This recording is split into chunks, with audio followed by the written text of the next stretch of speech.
Thank you.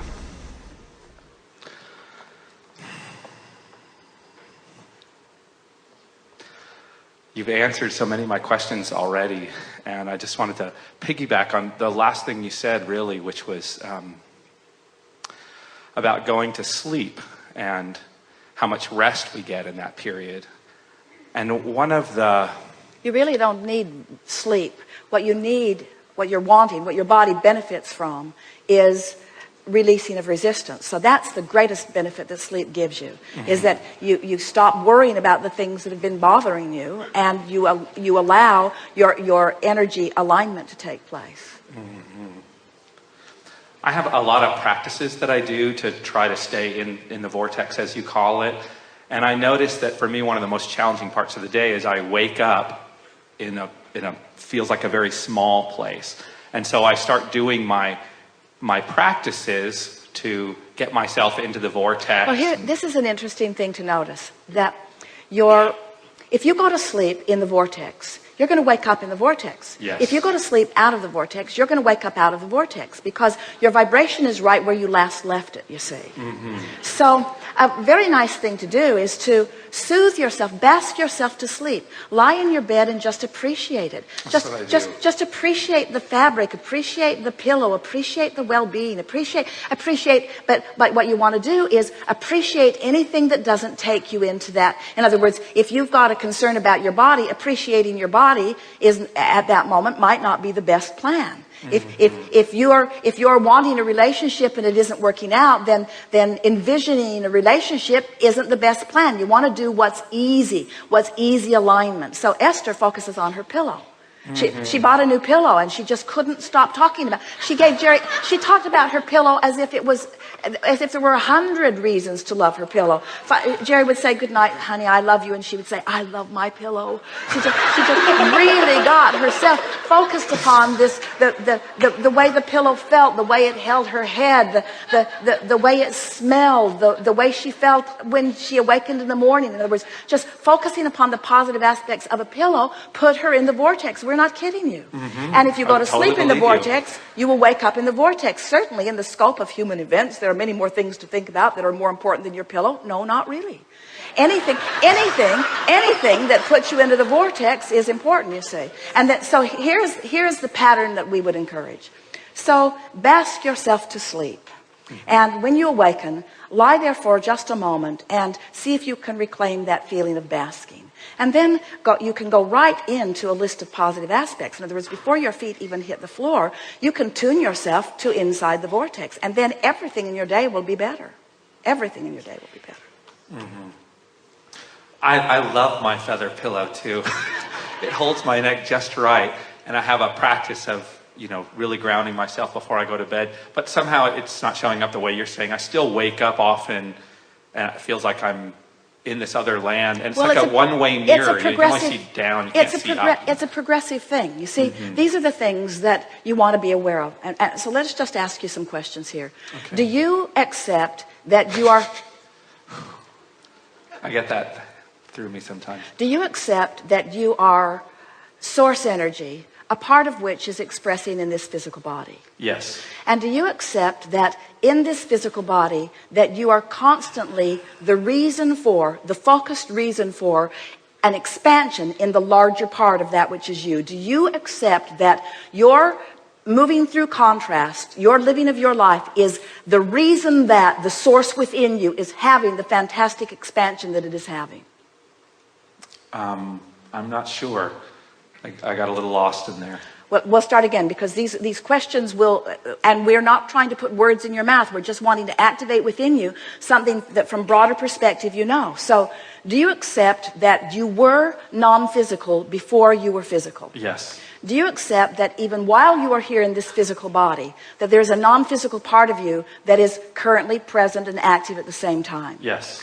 Do you accept that in every moment of conscious awareness that start again, whether you are consciously aware of it or not, do you accept that the vibration of who you really are and the vibration of who you're allowing yourself to be are playing off one another all the time? Yes. Do you accept that? do you accept that the source within you is holding the highest frequency of what you have expanded to? Yes. Do you accept that when you, unless you're doing that thing you do that sets up resistance within you, that you will be in that highest vibration? Absolutely. So, and there are these habits, somehow it happens, seem like out of my consciousness because I'm not shining the light of consciousness. And it seems like I'm not shining it in sleep. And so I guess I'm concerned about all that time I'm waking up with all this weird stuff. Well, but it's all about what you're doing right before you go to sleep. In other words, it doesn't matter how long you sleep. If you're worried about something and you activate some resistance within you and you sleep for 4 days, when you wake up, that resistance is still going to be within you. Because the vibration is where you last left it consciously. You have to move the conscious vibration, you see. That's why, as we talk about coming into the vortex and milking it, and coming into the vortex and milking it, so that it's just your propensity for that vibration. Yes. Let's start at another place, because we can feel that we've activated some confusion around the room, and we want to be very clear about this. You're going to like this when you discover it. So,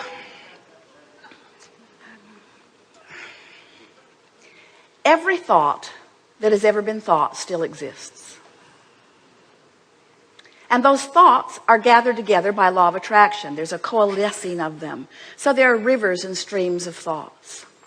So what you're really wanting to do is to figure out how to tune to the highest frequency of who you are. And your emotions hold the key to that. So if you can accept that all of that expansion has taken place, and that the larger part of you stands being, knowing, being who you are, and you are not beating the drum of something that's bothering you, in the absence of that resistance, this powerful law of attraction vortex will take you right to who you are. And as you're being called to it, you feel the passion of it. In other words, the moving in the direction of who you are is what exhilaration is. It's what passion is. It's what frisky is. It's what that robust feeling is. The feeling of coming into alignment. Now, you're not ever going to get it done, because life's going to, no matter where you stand, there's still going to be contrast. Even inside the vortex, there is variety that is causing you to ask for more. Yes. So you're always going to be asking for more, and you're always going to have already become more. So your work is always the same, to allow yourself to be all that you have become. And anytime you're not allowing it, you're going to know it by the negative emotion that you're feeling. So if you just do your best to feel as good as you can, as much as you can, and especially right before you go to sleep, what you'll begin to notice is that you'll have more obvious in the vortex moments. And when you are aware that you're feeling good, that's when you want to stop and practice the vibration of it. Now, here's what all of that was leading up to. Our friend earlier, in fact, it's come up several times as we've been chewing together here already today, talking about the lives that you're born into, or the environment that surrounds you, or what you're witnessing even when you're children. In other words, what is it that sets your patterns of thought into motion? And we say, for most people, it's what they are observing. What you're observing is what causes you to begin to offer your vibration. So if you see something that's lovely, you offer a vibration that matches it. If you see something that's awful, you offer a vibration that matches it. And so a lot of where people are by the time that we begin to visit with them has to do with what their environment has been like and what they've been observing, because they're vibrationally responding to what they've been observing. So injustices or unfairnesses or sicknesses or poverty or abundance or wellness, people are they allow what they're observing to train their vibration. But that's because when they were first born, the people around them said, look at me and please me. Now, they were born with emotion that was saying otherwise. They were born with emotion that said, this love really feels good, and this hate really feels bad, and this confidence really feels good, and this uncertainty really feels bad. But a lot of people still were sort of swept away by what they were observing. The details of their life caused them to establish the patterns of thought. So as we visit with someone like you, you have all kinds of patterns of thought. Some of them are serving you well, and some of them are not serving you very well. But the thing that we really want you to hear from us is that law of attraction is going to deliver to you the thought that matches where you are. In other words, where you are is where you are. Where you are is where you are. If you're having an unpleasant conversation with someone, it's likely that you're going to have another one and another one and another one. It's likely that you're going to stew on it. It's likely that you're going to turn on television and see something similar to it. It's likely that you're going to check your email and there's going to be something else there, because law of attraction is going to keep mimicking and reflecting back to you how you feel. So how does someone move themselves into a better feeling vibration? How do you make the adjustment? How do you find something? How do you move? Because law of attraction is not helping you out. Law of attraction says, oh, you don't like that, then you won't like this either. And oh, you don't like that, then you won't like this either. And oh, you don't like that, then you won't like this either. And so how do you break that? How do you break that cycle? Shift focus. But how do you shift your focus when law of attraction is dishing out the ideas? When law of attraction is dishing out the next. In other words, you can be focused on something in the moment that is unpleasant. Before you know it, you're remembering that bad thing that happened and that bad thing that happened, and now you're standing in line in the post office, which was bad enough, and then somebody else is talking to you about the thing that happened to them, and it's just a spiral that keeps going. So now we're building up to something, because we want you to follow this track. So trying to change the thought is not going about it the easy way, because the thought that you're most likely to think is going to pretty much match the thought you've been thinking. It's like a war. In the same way, it's not like a war. It's like law of attraction saying, here's more, here's more, here's more, here's more. It's a war in the sense that it's not who you really are, and you don't want to feel bad. So yeah, I just meant if I try to talk against that thing, I stopped that years ago, because it feels like that's what we were demonstrating with those cards. All it does is cause you to dig in more. So you're all there before we're even getting there. So what is the logical way to break that evil spell? Stop thought. Stop thought. Take a walk. Go for a run. Listen to some music. Meditate if you can. In other words, what you want to do is slow the thought down. Now, what we said earlier is, if you're specifically negative, get more general negative, and then get more general negative, and then get more general positive. But it's much easier.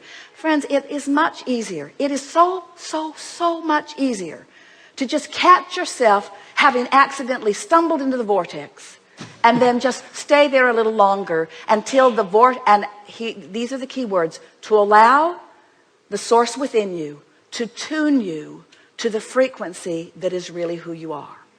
Because that's what's going to happen. The negative stuff tuned you. It took a long time, but the negative stuff did tune you. You can allow the positive stuff to tune you. And it will. It is all day, every day. If you could stand in your vortex where we are and see what we see, you would understand that you have the resources that creates worlds wrapped around you all the time. Always rooting for you, always knowing your value, always loving you, always knowing your capabilities, always knowing where you are, always knowing what you put there, always knowing that it's all good, always knowing that you're going to get there, always knowing that it will manifest, always knowing that it doesn't have to manifest in order to feel it. And that really is the message that we're wanting you to get here in this moment in time. If you could be happy for the alignment and the feeling that it brings, and disregard the manifestation that hasn't come round yet, if you can feel the feeling of it and align with the feeling of it and align with the power and the clarity of it and practice that vibration enough, then you'll have clear sight. The vortex will reveal to you, or better said, you'll be in a place where you will be able to translate into your manifestational world what's already vibrationally in the vortex. You followed that, didn't you? Mm-hmm. You were right there. Yeah. Yes. Thank you. Yes, indeed.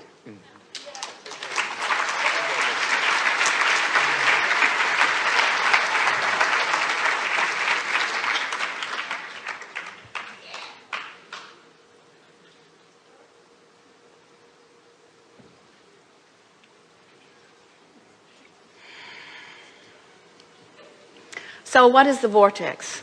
It's a state of being where the larger part of you exists. It's the fullness of who you are, holding a steady light so that you will always know in every moment where you stand in relationship to it. It's the guidance that you have always been looking for, that has always been available to you.